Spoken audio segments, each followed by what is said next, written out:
Assalamualaikum warahmatullahi wabarakatuh. Welcome to my channel Ayu Lestari. Pada video kali ini, saya akan menganalisis cerpen pada angkatan reformasi yang berjudul Telepon dari Aceh karangan Seno Gumira Aji Dharma. Karakteristik pada karya sastra angkatan reformasi adalah memuat cerita tentang permasalahan sosial. Tujuan kita menganalisis cerpen ini adalah untuk mengetahui apakah cerpen ini termasuk ke dalam karya sastra yang memiliki karakteristik pada angkatan reformasi atau tidak. Cerpen karya Seno Gumira Aji Dharma ini menceritakan tentang seorang koruptor yang menganggap dirinya mulia. Pada suatu makan malam, ia bercerita kepada anak-anak dan istrinya bahwa korupsi yang ia lakukan itu demi kelangsungan dan keberhasilan masa depan anak cucunya. Cukuplah ia yang menanggung dosa korupsinya. Jangan sampai anak cucunya ada yang meniru perbuatannya. Ia juga menganggap bahwa korupsi yang dilakukan itu merupakan jenis korupsi kecil, yakni sekitar 200 miliar saja. Tokoh ini tidak mau melakukan korupsi dengan jumlah yang lebih besar, karena kasihan jika orang-orang miskin terlalu menderita karena tidak kebagian tunjangan dari pemerintah. Saat makan malam tersebut, mereka sekeluarga ini sangat gembira dengan segala fasilitas yang diperoleh karena hasil korupsi. Kemudian, ada telepon dari Aceh yang kemudian diterima oleh istri sang korupsi. Telepon itu menggambarkan bahwa adik mayat atau adik bungsunya itu telah ditemukan. Di Aceh sedang terjadi pencarian korban-korban bencana. Banyak mayat-mayat yang berhasil ditemukan.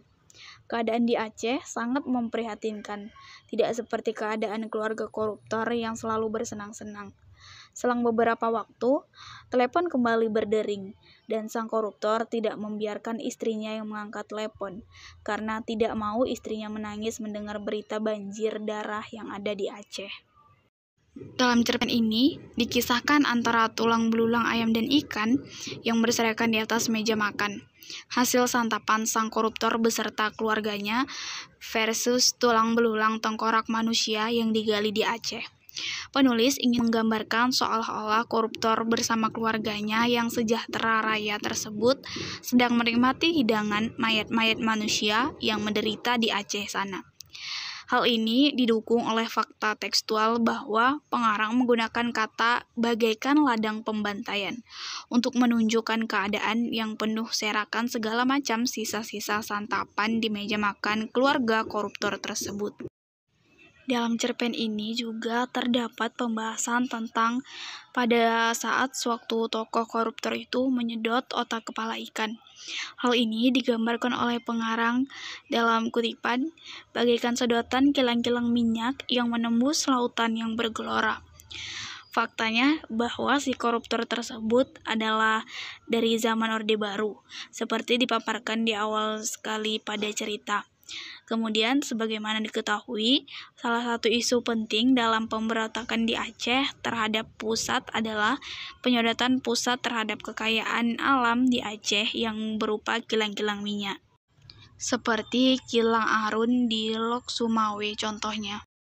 Dalam cerpen ini juga diceritakan mengenai operasi militer di Aceh yang tak sedikit harus dibayar dengan korban nyawa. Di Aceh ada yang dinamakan dengan Bukit Tengkorak. Hal ini bukan tanpa alasan, tetapi karena saking banyaknya yang mati atau secara massal di sana. Di Aceh juga terdapat kampung yang dinamakan dengan Kampung Janda, karena para istri tersebut telah kehilangan para suaminya. Kemudian dalam cerpen ini juga digambarkan bahwa kondisi keluarga koruptor yang selalu bahagia sentosa raya, sebagaimana disimbolkan oleh acara makan-makan yang sangat nikmat tersebut. Dari hasil analisis tersebut dapat disimpulkan bahwa cerpen yang berjudul Telepon dari Aceh karangan Seno Gumira Aji Dharma termasuk ke dalam salah satu karya sastra yang memiliki karakteristik pada angkatan reformasi. Karena dalam cerpen ini membahas masalah sosial, ekonomi yang sulit, serta kisah seorang pejabat yang melakukan tindakan korupsi. Demikianlah pembahasan kita pada video kali ini, semoga bermanfaat dan jika terdapat kesalahan saya mohon maaf. Wabillahi taufiq wal hidayah. Assalamualaikum warahmatullahi wabarakatuh.